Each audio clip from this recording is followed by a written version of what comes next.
আসসালামু আলাইকুম। সুপ্রিয় শিক্ষার্থীরা, আমরা সবাই কেমন আছি? তো আজকে আমরা যে প্রশ্নটা দেখব সেটা হলো ময়মনসিংহ বোর্ড 2025 সালে আমাদের 6 নম্বর প্রশ্ন এই টেবিল থেকে আসছে। তো আমরা এটা দৃশ্যকল্প 1, দৃশ্যকল্প 2 এবং দৃশ্যকল্প 2 দেখতে পাচ্ছি। আমরা একটু বিশ্লেষণ করে নিই কি ছিল। আচ্ছা, কম্পিউটারকে রিকোয়েস্ট করতেছে কি সার্ভার, সার্ভার থেকে তথ্য দিয়ে আমাদের রেসপন্স করতেছে কম্পিউটার। এটাকে বলে ক্লায়েন্ট সার্ভার নেটওয়ার্ক। কি বলা হয়? Client server network. কম্পিউটার ক্লায়েন্টে কারা আমরা ইউজ করি? আমরা হলো ক্লায়েন্ট আর সার্ভার। আমরা যখন কম্পিউটার থেকে কোনো কিছু রিকোয়েস্ট করি সেটা সার্ভার থেকে কি করে আমাদের রেসপন্স করে আমাদের কম্পিউটারে দেয়। এটা হলো ক্লায়েন্ট সার্ভার নেটওয়ার্ক। বুঝা গেছে? আচ্ছা, এবার কি বলেছে?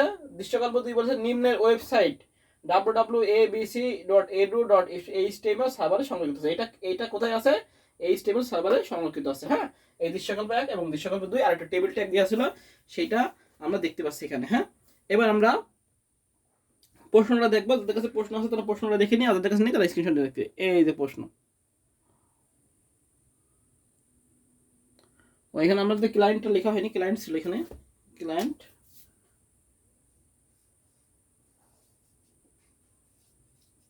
ক্লায়েন্ট CLIENT, ঠিক আছে, এটা ছিল। আর এই হলো আমাদের প্রশ্ন ছিল দৃশ্যকল্প 1 এবং এই হলো দৃশ্যকল্প 2। এটা হলো দৃশ্যকল্প 2 ছিল। এই যে প্রশ্ন। আচ্ছা, এবার আমরা প্রশ্ন পড়া শুরু করি। আচ্ছা, প্রথম আছে কি হাইপার মিডিয়া কি? হাইপার মিডিয়া কি? আমরা এক কথা লিখতে পারবো যে হাইপার মিডিয়া কি। আমরা লিখবো হলো হাইপার মিডিয়া হলো টেক্সট, গ্রাফিক্স, ছবি, ভিডিও এবং অডিওর মতো বিভিন্ন ধরনের মিডিয়াকে একত্রিত করে তৈরিকৃত কি ডিজিটাল মিডিয়া, সেটাই কি আমাদের হাইপার মিডিয়া। আমরা একটু লিখবো কিভাবে, ক নাম্বারটা একটু লিখে দিই। 6 ক। আমরা লিখবো যে হাইপার মিডিয়া কি। আমরা লিখবো হাইপার মিডিয়া হলো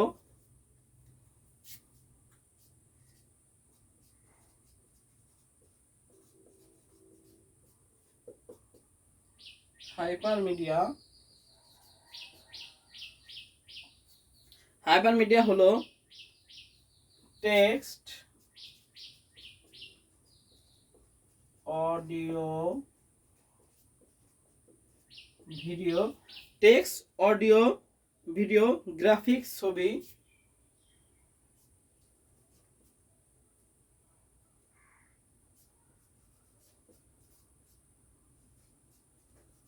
গ্রাফিক্স, ছবি,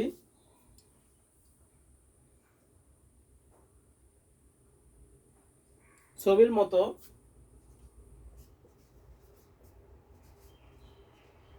বিভিন্ন ধরনের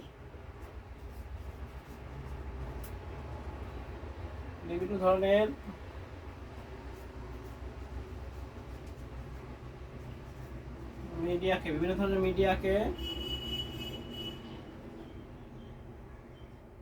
একত্রিত করে।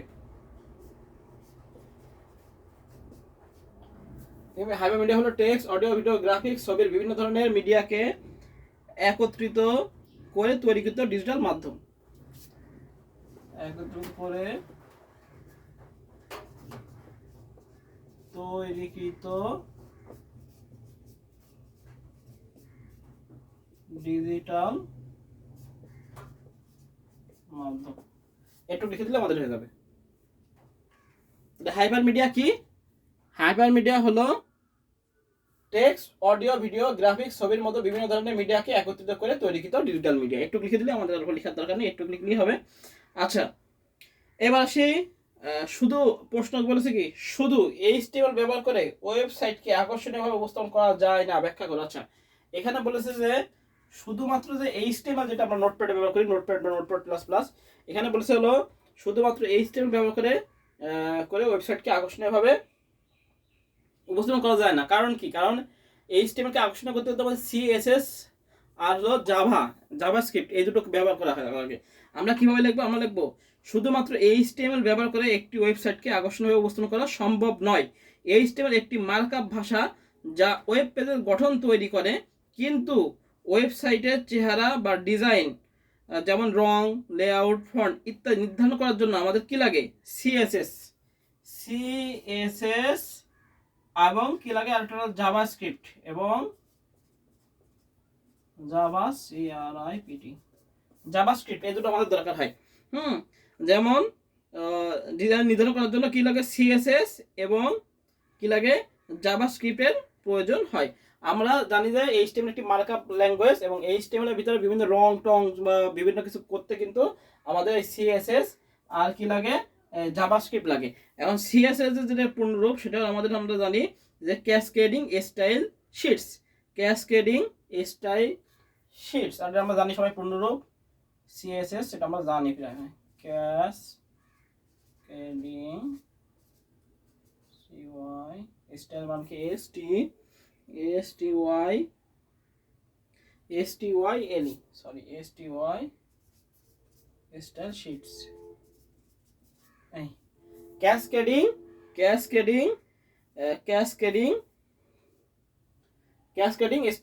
স্টাইল শিটস, এটা হলো জাভাস্ক্রিপ্ট। বুঝা গেছে? এইচটিএমএল কি একটা মার্কআপ ল্যাঙ্গুয়েজ। আমরা লিখবো যে শুধু এইচটিএমএল ব্যবহার করে ওয়েবসাইটকে আকর্ষণীয় উপস্থাপন করা যায় না, এর ব্যাখ্যা করে এটা আমরা লিখবো যে শুধুমাত্র এইচটিএমএল ব্যবহার করে একটি ওয়েবসাইটকে আকর্ষণীয়ভাবে উপস্থাপন করা সম্ভব নয়। এইচটিএমএল একটি কি মার্কআপ ভাষা, যা ওয়েব পেজ গঠন করে তৈরি করতে ব্যবহার করে, কিন্তু ওয়েবসাইট ডিজাইন করার জন্য আমাদের কি লাগে, সিএসএস বা ক্যাসকেড স্টাইলিং শিটস এবং জাভাস্ক্রিপ্টের প্রয়োজন হয়। এই জন্য শুধু এইচটিএমএল দিয়ে কি হয় না, আমাদের ওয়েবসাইটকে আকর্ষণীয়ভাবে উপস্থাপন করা যায় না। গেল, এটা হলো খ নাম্বার। এবার আছে দৃশ্যকল্প 2, এটাও থিওরি। দৃশ্যকল্প 2 কে দৃশ্যকল্প 1 এর ক্লায়েন্ট কম্পিউটারে প্রদর্শনের জন্য প্রক্রিয়া বর্ণনা করে। আচ্ছা, দৃশ্যকল্প 2 কই, এই যে দৃশ্যকল্প 2, এটা নিম্নের ওয়েবসাইটের এইটাকে বলেছে এইচটিএমএল সার্ভারে সংরক্ষিত আছে। 2 কে বলেছে দৃশ্যকল্প 1 ক্লায়েন্ট কম্পিউটার প্রদর্শন প্রক্রিয়া। আচ্ছা, এই ক্লায়েন্ট কম্পিউটারে কিভাবে প্রদর্শন করবে, তাই দৃশ্যকল্প 2 কে ক্লায়েন্ট কম্পিউটারে আমাদের কিভাবে প্রদর্শন করবে সেটা আমাদের বোঝাই দিতে বলেছে। তাহলে এটাও আমাদের থিওরি, এটাও আমাদের লেখা, জাস্ট প্রক্রিয়াটা লিখে দিতে হবে। এটা আমাদের গ নাম্বার। দৃশ্যকল্প 1 আমরা দেখতে পাচ্ছি ক্লায়েন্ট সার্ভার নেটওয়ার্ক। আমি একটু বোঝাই দেবো মোটামুটি, একটুখানি বলে যেটুকু বলা যায়। আর লেখার কাছে আমি তো লিখে দিতে পারবো না, গ নাম্বার আমি জাস্ট টেবিলটা একটা করে দেবো আর গ নাম্বারটা আমি বলে দিচ্ছি। আচ্ছা, প্রশ্ন কি বলছে, আচ্ছা বলছি আমরা, প্রশ্ন বলছে আমরা লিখবো উদ্দীপকের দৃশ্যকল্প 1 সার্ভারের সাথে ব্রাউজার তথা ক্লায়েন্ট কম্পিউটার যোগাযোগ স্থাপনের মাধ্যমে তথ্য আদান প্রদান বা ওয়েব পেজ নির্দেশের প্রক্রিয়া নির্দেশ করেছে।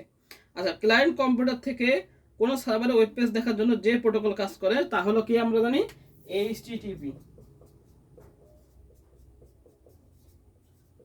হাইপার টেক্সট TRNS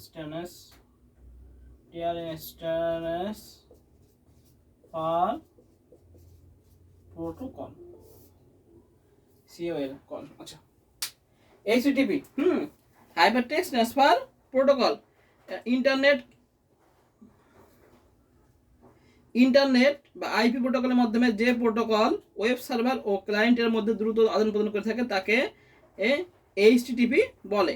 আচ্ছা, ক্লায়েন্ট মিডিয়া ব্রাউজারের মাধ্যমে ওয়েব পেজের জন্য সার্ভারকে অনুরোধ করে থাকে, সার্ভার ক্লায়েন্টের চাহিদা অনুযায়ী ওয়েব পেজকে ক্লায়েন্টের কাছে পাঠিয়ে দেয়, ক্লায়েন্ট বিভিন্ন ব্রাউজারের মাধ্যমে তা দেখতে পায়। সেই প্রশ্নটাই আমাদের বলেছে যে এই যে ক্লায়েন্ট কম্পিউটারটা রিকোয়েস্ট করতে কোথায়, যখন কোনো তথ্য দরকার হয়। ক্লায়েন্ট কম্পিউটার একদম সহজ, কোনো কঠিন কিছু না, আমরা জাস্ট একটু বলবো, সেটাকে আমরা লিখে দেবো, শুধু বর্ণনা আকারে লিখে দেবো নিজেদের মতো, কোনো বিষয় না আমাদের একবার এর মতো হতে হবে, আমার মতো হতে হবে, আমার কোনো কথা না, আমরা যে যেরকম পারি নিজের ভাষার মতো লিখবো। আচ্ছা, কম্পিউটার ক্লায়েন্ট কম্পিউটার তো রিকোয়েস্ট তথ্য, যখন তথ্য লাগে ইনফরমেশন, তখন কি করতেছে, রিকোয়েস্ট করতেছে কোথায়, এই সার্ভারে এসে। এবার সার্ভার কি করতে রেসপন্স করে আমাদের ক্লায়েন্টের কাছে তথ্য পাঠা দিচ্ছে, এটাই আমাদের ক্লায়েন্ট সার্ভার নেটওয়ার্ক। হ্যাঁ, তো ক্লায়েন্ট কি বলতেছে, আমাদের রিকোয়েস্ট করতে সার্ভার থেকে, সার্ভার সে প্রয়োজন অনুযায়ী রেসপন্স করে কম্পিউটারে কি পাঠাচ্ছে। বুঝা গেছে? এবার আমাদের এটা হয়ে গেল। এবার আসি দৃশ্যকল্প 2 হলো একটি ওয়েব পেজ যা সার্ভারে জমা আছে। উদ্দীপকের উক্ত ওয়েবসাইটের ঠিকানা কি ছিল, এইটা ঠিকানা ছিল, এটা কোথায় আছে, সার্ভারে জমা আছে। এবং দৃশ্যকল্প 2 এইটা কোথায় ছিল, আমাদের ওই ঠিকানায় ছিল, সার্ভারের ঠিকানায়। তো ওয়েব পেজের জন্য কি বলেছে, যখন ওয়েব পেজ ঠিকানা এটা ক্লায়েন্টের মাধ্যমে বিভিন্ন ব্রাউজারের মাধ্যমে আমাদের ঠিকানা চাহিদা অনুযায়ী ওয়েব পেজকে ক্লায়েন্টের মাধ্যমে ওয়েব পেজটি পাঠিয়ে দেয় এবং ক্লায়েন্ট বিভিন্ন ব্রাউজারে তা দেখতে পারে। এখানে ইউজারের অনুরোধ অনুযায়ী সার্ভারে নিয়ে যাওয়া হয়, সার্ভার থেকে ওয়েব পেজটি ক্লায়েন্ট কম্পিউটারে আসার কাজটি করে কে, HTTP। এই পুরো প্রক্রিয়াটা কে করে, পুরো প্রক্রিয়াটা করে এই এইচটিটিপি। এটাই আমাদের ব্যাখ্যা করে দিতে হবে যে কিভাবে আমরা হলো দৃশ্যকল্প এক হলো কি ক্লায়েন্ট সার্ভার নেটওয়ার্ক, আর দৃশ্যকল্প দুইটা কিভাবে আমাদের ক্লায়েন্ট সার্ভার নেটওয়ার্কে দেখাই, সেটা কিসের মাধ্যমে, এইচটিটিপি। এটা বর্ণনা আমরা নিজেদের মতো লিখবো, লিখলে আমাদের হয়ে যাবে। বুঝা গেছে? আচ্ছা, এবার প্রশ্ন আসি। প্রশ্ন বলছে দৃশ্যকল্প 2 এর উল্লেখিত ওয়েবসাইট কাঠামোদ্বয়ের মধ্যে, আচ্ছা এটা অন্য প্রশ্ন, আচ্ছা কোন প্রশ্ন আছে কোথায়, হ্যাঁ বলছে দৃশ্যকল্প 2 এর ওয়েবসাইট প্রদর্শনের জন্য এইচটিএমএল কোড লেখো এবং ব্যবহৃত ট্যাগ সময় ব্যাখ্যা করা। আচ্ছা এইটা বলেছে কি এইচটিএমএল কোড লিখতে এবং এর যে ব্যবহৃত ট্যাগগুলো হবে সেগুলো বর্ণনা করতে। তাহলে আমরা এইচটিএমএল কোডটা লেখা শুরু করি। তাহলে আমাদের এগুলোর দরকার নেই, এগুলো আমাদের বয়স শেষ, জাস্ট আমরা এইচটিএমএল কোড লিখবো। এবার কোনটা এইচটিএমএল কোড লিখবো? এইটা। আচ্ছা তো আমরা শুরু করি। এটা হলো ঘ, দৃশ্য কল্প 2 এর এইচটিএমএল কোড নিচে দেওয়া হলো। আচ্ছা আমরা জানি টেবিল কি পাশাপাশি যায়, প্রথমে সাবজেক্ট মার্ক টোটাল, আর এটা হলো ক্যাপশনে যাবে যেহেতু উপরে আছে টেবিলের উপরে। আচ্ছা আমরা প্রথমে শুরু করি। প্রথমে আমরা কি দেবো? এইচটিএমএল। এইচটিএমএল পরে কি দিই? হেড। হেডের মধ্যে কি দিই? টিআইটিএলই, টাইটেল। টিআইটিএলই, টাইটেল শেষ করি। এবার কি করি? হেড শেষ করি। এবার কি করি? বডি। এবার আমাদের টেবিল বর্ডার আসবে। টেবিল বিওয়ার, টেবিল বর্ডার সমস্যা 1, এটা তো আমরা দিই এবং কি দিই? Cells spacing. সেলস এসপিএ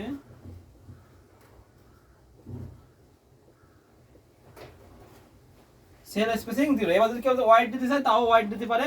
টেবিলের কোনো কনফিউশন দূর করার জন্য ওয়াইড অনেক সময় দিয়ে থাকে, ওয়াইড সময় 20% দিতে পারি, কোনো সমস্যা নেই। এটা দিলেও কোনো সমস্যা নেই, বা আমরা যদি ওয়াইড না দিই তাও কোনো সমস্যা নেই।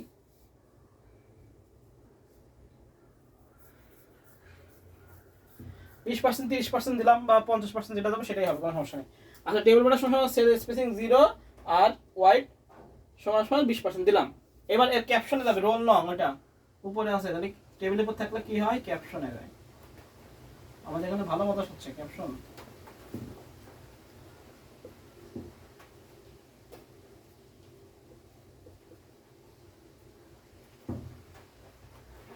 ক্যাপশন ব্যাক করলাম, ক্যাপশন শুরু করলাম। এবার আমাদের প্রথমে কি যাই? সবগুলো সেন্টার আছে, তাহলে আমরা টিডির মধ্যে না দিয়ে আমরা টিআর এর ভিতর দেবো, একবারে ঝামেলা শেষ। তো টিআর অ্যালাইন সেন্টার দেবো। টিআর এএলআই, টিআর অ্যালাইন সেন্টার দিলাম। প্রথমে সাবজেক্ট মার্ক টোটাল। এখন আমাদের মনে রাখতে হবে যদি গাঢ় কালো করে থাকে তাহলে আমাদের টিএইচ হতো, কিন্তু প্রশ্ন যেখানে আমি যে প্রশ্নটা পাইছি সেটা কিন্তু ওইভাবে গাঢ় কালো করে নয়, সবই এক ফন্টের, এজন্য আমরা সব টিডি দিয়ে লিখবো। আচ্ছা টিডি দেব সাবজেক্ট,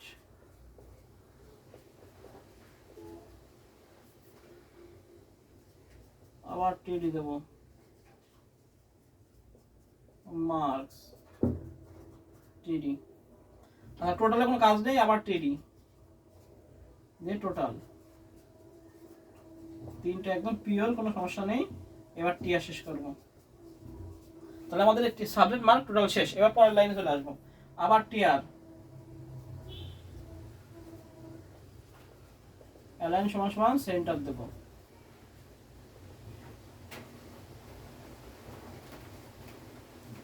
দিলাম টিআর অ্যালাইন সমান সমান সেন্টার। আচ্ছা বাংলা 80 আর কি আছে 200 পরবার কাজ বাংলা। আচ্ছা এবার আসি আমরা প্রথমে টিআর আছে টিডি দিয়ে পরে বাংলা আসবে।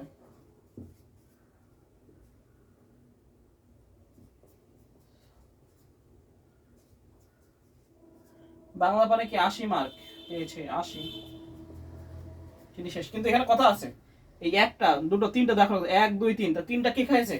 যদি এই খায় তাহলে এটাকে বলা হয় রো স্প্যান। কি বলা হয়? Rho span. কিভাবে বুঝলাম? এই যে তিনটা দাগ, এই দাগ তিনটা দেওয়ার কথা ছিল। আচ্ছা তাহলে আমরা লিখবো টিডি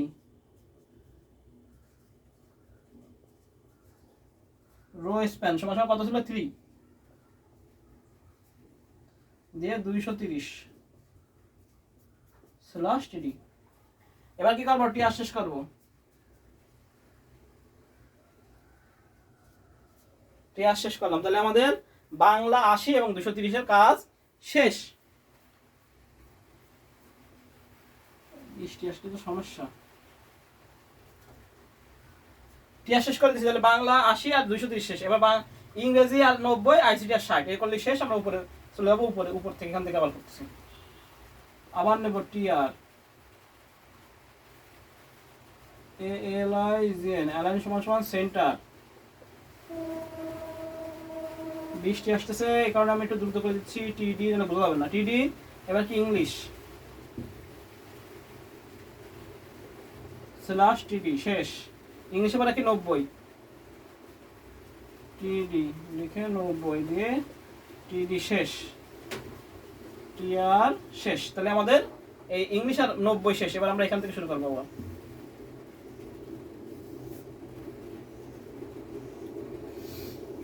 টিআর, তাহলে আমাদের এটা শেষ, ইংলিশ 90। এবার এটার জন্য শুধু আইসিটি আর কি আছে, আইসিটি আর এর জন্য। আচ্ছা আমি এখানে লিখি টিআর, আচ্ছা আমরা এখানে লিখে এই নিচে লিখি।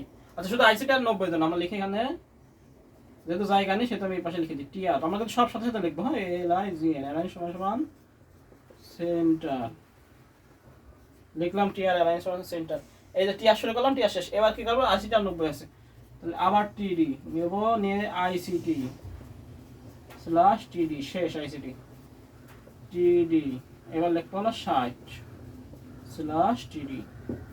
এবার কি করবো, টিআর শেষ করবো, টিআর শেষ করার পরে কি শেষ করবো, টেবিল শেষ করবো।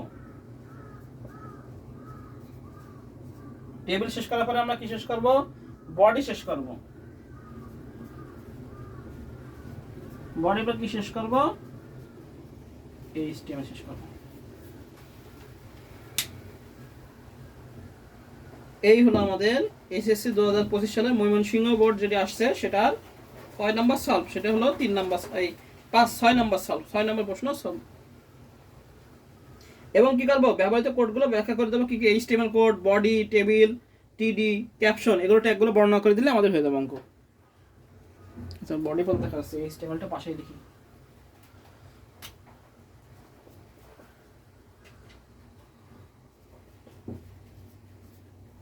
আচ্ছা এবার আমরা প্রশ্ন দেখব, বলছে দৃশ্যকল্প এইটার এইচটিএমএল কোড করতে, এক কথায় এইচটিএমএল কোড করতে।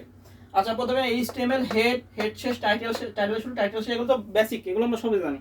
বডি থেকে শুরু হবে, যেহেতু এটা টেবিল ট্যাগ সেজন্য আমরা দিতে হবে টেবিল বর্ডার সমান 1, আর টেবিল বর্ডার সমান 1 দিলে কি হয়, এই দুটো স্পেস আসে। যখনই আমরা সেল স্পেসিং 0 দিই তাহলে একটা দাগ আসে। এবার কি দিতে হবে, টেবিল বর্ডারের সাথে সেল স্পেসিং 0 এবং ওয়াইড আমরা 30% 40% নিজেদের মধ্যে দেবো, কোনো সমস্যা নেই, দিলাম। এবার ক্যাপশন, প্রথমে আছে রোল নং 101, এটা ক্যাপশনে দেবো, ক্যাপশন দিতে টেবিলের উপর আছে, ক্যাপশন দিলাম রোল নং 101, ক্যাপশন শেষ। এবার টেবিল সবসময় যায় কি পাশাপাশি, মনে রাখতে হবে টেবিল সবসময় পাশাপাশি যায়। আর উপরে যদি গাঢ় কালো করে থাকে তখন টিএইচ হয় হেডিং, কিন্তু এটা আমি টিএইচ দিলাম না কেন, কারণ আমার কাছে প্রশ্ন সবই একই মনে হয়েছে, কোনো বোঝার কোনো কায়দা নেই। হ্যাঁ, তো আমরা টিআর অ্যালাইন সেন্টার দিলাম, সেটা সেন্টার আসবে, সাবজেক্ট মার্ক টোটাল, আমি সব টিডি দিলাম, যেহেতু গাঢ় কালো করে নেই এই জন্য আমি সব টিডি দিলাম টেবিল ডাটা হিসাবে। আচ্ছা এবার টিআর শুরু করলাম, সেই টিআর শেষ করলাম, তাহলে এক লাইন গেল।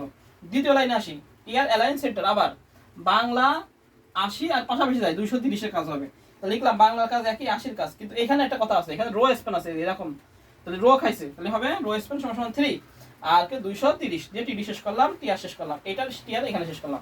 এবার পরে নিচে আমরা নিচে যে লিখবো, কারণ জায়গা নেই বলে আমি উপরে লিখেছি। আবার পরেরটা টিআর অ্যালাইন সেন্টার, তাহলে টিডি ইংলিশ, টিডি 90, কিন্তু এই একটা কাজ হয়ে গেছে, এর তো কাজ নেই, তাহলে টিআর শেষ করলাম। আবার টিআর অ্যালাইন সেন্টার, তাহলে কি করলাম, টিডি আইসিটি, টিডি শেষ করলাম, তারপর 60 ছিল, টিডি শেষ করলাম, এই যে টিআর, এই টিআর শেষ করলাম, টেবিল শেষ করলাম, বডি শেষ করলাম, এইচটিএমএল শেষ করলাম। এই হচ্ছে ময়মনসিংহ বোর্ড 2025 সালে 6 নং যে ছিল সেটার সলভ। তো আমরা সবাই ভালো থাকি, সুস্থ থাকি, আর ইনশাল্লাহ সবগুলো প্রশ্নই আস্তে আস্তে আমরা সলভ হয়ে যাবে। তো আর এই চ্যানেলটিকে সাবস্ক্রাইব করে দিই অবশ্যই। আর এসএসসি 26 ব্যাচের জন্য ইনশাল্লাহ লাইভ ক্লাস হবে, যদি বেশি ছেলেপেলে বলে কমেন্ট, অবশ্যই কমেন্টে জানাবে কোন কোন সাবজেক্ট, কোন কোন অধ্যায় ক্লাস দেওয়ার দরকার আছে। সবাই ভালো থাকি, সুস্থ থাকি, সবাইকে আসসালামু আলাইকুম।